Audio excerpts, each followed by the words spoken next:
R O साहब Naresh Sharma ji, forest range बनी, और इनको हम हैट्स ऑफ कहेंगे। कमेंडेबल वर्क है कि हिमाचल की बाउंड्री पर जाकर इन्होंने फॉरेस्ट लैंड को रिट्रीव किया है।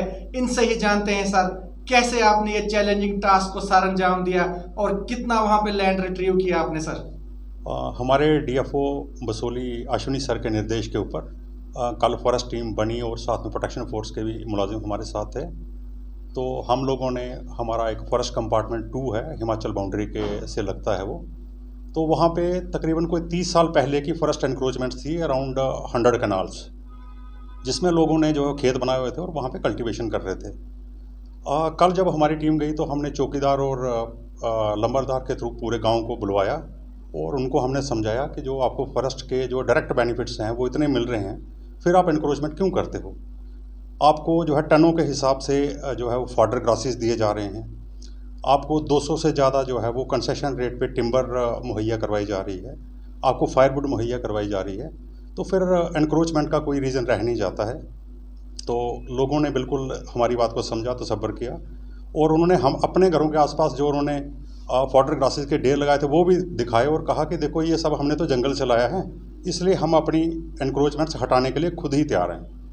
तो हमारी टीम के साथ पूरा गांव गया साथ में, और जहाँ जहाँ भी इलीगल एनक्रोचमेंट्स थी, यहाँ पे लोगों ने खेत बनाए थे, ब्रशवुड फेंसिंग की थी, कहीं तारबंदी भी की थी, कहीं ड्राई स्टोन मशीनरी यूज़ की थी उन्होंने फेंसिंग के लिए, उस सब को हमने डिसमेंटल किया। और फिर पूरे गांव का लाइव स्टॉक ला के वहाँ से जो भी उन्होंने क्रॉप वहाँ पे सोइंग की हुई थी उसको डिमोलिश किया गया। तो इसमें जो है वो गांव वालों का भी बड़ा योगदान हमें मिला। जो लोगों ने खुद से अपनी एविक्शन करवा ली, उसके अलावा कुछ लोग ऐसे भी थे जो है वो वहाँ से चले गए थे या करना नहीं चाहते थे, तो उनकी एविक्शन हमने फोर्सिबली करवाई है।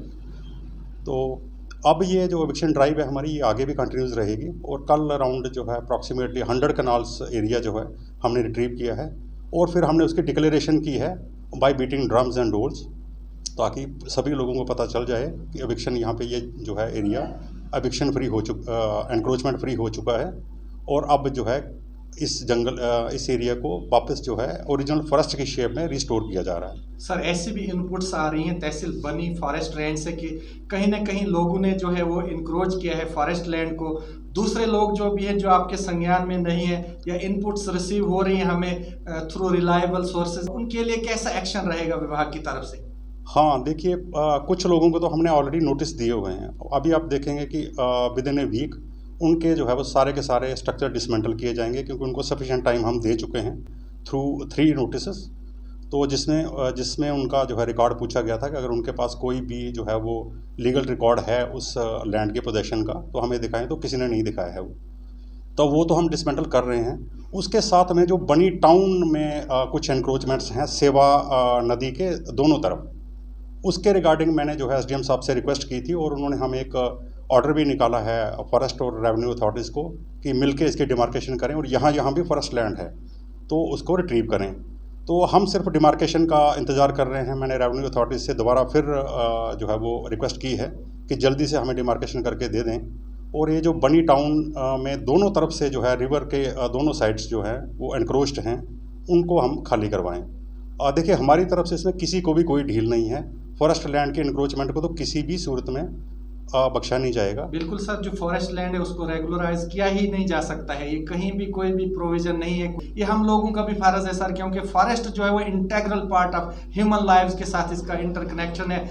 इकोलॉजिकल जो बैलेंस जो डिस्टर्ब हो चुका है सर, इकोलॉजी के हम देख सकते हैं एनवायरनमेंट कोलैप्स हो गया है सर, ग्लोबल वार्मिंग है सर, ग्लेशियर मेल्ट हो रहे हैं सर, हर जगह जो है इन अनसीजनल रेनफॉल स्नोफॉल हो रहा है। ये सब जंगल की वजह से हो रहा है। जो हम लैंड जो है वो रिट्रीव करने में कितना जो है संगीन संगीन है विभाग, और हम आए दिनों डिवीज़न जम्मू से भी देख रहे हैं हम कि बहुत ही स्ट्रिक्ट एक्शन हो रहा है उन लोगों के खिलाफ जिन्होंने फॉरेस्ट लैंड को जो है वो इंक्रोच किया हुआ है। तो यहाँ बनी से भी है जो विभाग जो है वो इस फॉरेस्ट लैंड को बचाने के लिए बहुत संगीन है, और फॉरेस्ट है तो हम हैं, अगर फॉरेस्ट नहीं है तो ह्यूमन लाइफ स्टॉक के भी इस पे एडवर्स इफेक्ट है, और आने वाले समय में ये सब जो है कोलैप्स हो जाएगा।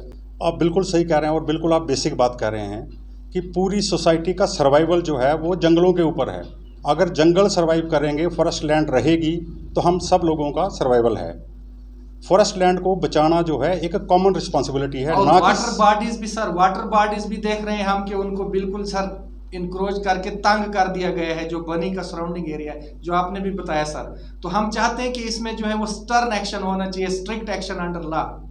बिल्कुल, हम जो है, जो आप बनी टाउन की पर्टिकुलरली अगर आप बात करें तो इसमें क्योंकि जो लैंड है ये सेवा के दोनों तरफ की, ये बेसिकली अनडिमार्केटेड है। जो है रिकॉर्ड में तो ये फॉरेस्ट लैंड है, लेकिन ये कहाँ कहाँ पे फॉरेस्ट लैंड है और कहाँ पे प्राइवेट है, इसके बारे में क्लैरिटी नहीं है। सर टोटल एरिया तो आपको मालूम होगा, और मालूम कर भी सकते हैं कि कितना है, जो खसरा नंबर्स होते हैं रेवेन्यू रिकॉर्ड में, वो तो हम नाप सकते हैं ना उसको। जो 133 जो है खसरा नंबर है बनी का, ज़्यादा फॉरेस्ट लैंड है।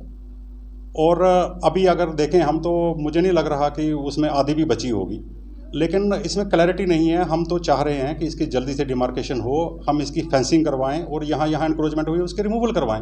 हम तो रिट्रीव करने को तैयार बैठे हैं। अब थोड़ा सा इसमें डिले हो रहा है रेवेन्यू अथॉरिटीज़ की तरफ से, पता नहीं उनको थोड़ा टाइम, क्योंकि उनका भी शेड्यूल काफ़ी बिजी रहता है, उनके पास भी और भी काम है। तो हमने फिर से रिक्वेस्ट किया उनको कि हमें जल्दी से इसका जो है वो डिमार्केशन करके दें, ताकि हम अपनी लैंड को रिट्रीव कर सकें। और फॉरेस्ट जो है ये कॉमन है सबका, ये सबकी रिस्पॉन्सिबिलिटी है, ना कि सिर्फ विभाग की रिस्पॉन्सिबिलिटी है, क्योंकि फॉरेस्ट के ऊपर ही सबका सर्वाइवल है। फॉरेस्ट हैं तो आपका सारा कुछ, आप सारे बेनिफिट्स वहाँ से ड्राइव कर रहे हैं। कुछ डायरेक्ट बेनिफिट्स हैं, कुछ इनडायरेक्ट बेनिफिट्स हैं।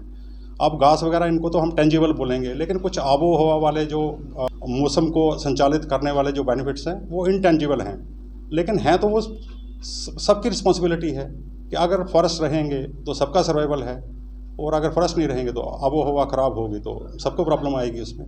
तो इसलिए हम जो है वो पब्लिक को भी आपके थ्रू ये मैसेज देना चाहते हैं कि यहाँ पे अगर किसी ने एनक्रोचमेंट्स की हैं तो वो आप जो है विभाग के साथ मिलके उनको कोशिश कीजिए कि हमारे साथ मिलके आप खुद ही उनको जो है वो वैकेट कीजिए, और यहाँ पे जो है वो लोग नहीं मानेंगे तो वहाँ पे फिर महकमा अपने हिसाब से कार्रवाई करेगा। एनक्रोचमेंट्स तो हटाई जाएंगी, खुद हटाएंगे तो भी, और अगर हमें हटानी पड़े तो हम तो तैयार बैठे हैं। Thank you sir. हाँ, ये जो बनी टाउन में जो 133 खसरा नंबर के अंदर जो सेवा रिवर के दोनों तरफ से जो एरिया है, उसमें 138 कनाल 16 मरले फॉरेस्ट लैंड है जो अनडिमार्केटेड है, और अभी तक जो है वो हमें रेवेन्यू महकमे की तरफ से उसकी डिमार्केशन नहीं मिली है। जैसे ही वो 138 कनाल 16 मरले हमें बराबर करके दे देते हैं, आप ये मान के चलिए 138 कनाल और 16 मरले बराबर की बराबर जो है रिट्रीव की जाएगी, उसमें एक मरला भी छोड़ा नहीं जाएगा। जिन लोगों ने इंक्रोचमेंट्स करके रखी हुई हैं, हमारी तो उनसे यही अपील है कि वो खुद ही उसको खाली कर दें तो वो अच्छा रहेगा। डिसमेंटलिंग में प्रॉपर्टी का भी नुकसान होता है और लोगों के ऊपर फिर केस भी बुक होते हैं। जल्दी ही हम इसकी डिमार्केशन करवा लेंगे। SDM साहब की तरफ से ऑर्डर हमें आ चुका है, तो हम कंसर्न रेवेन्यू अथॉरिटीज़ के साथ मिलकर इसकी डिमार्केशन करवा रहे हैं। और जैसे ही 138 कनाल 16 मरले हमें जगह का पता चल जाता है, उसमें जो भी इंक्रोचर्स होंगे सबको हटाया जाए।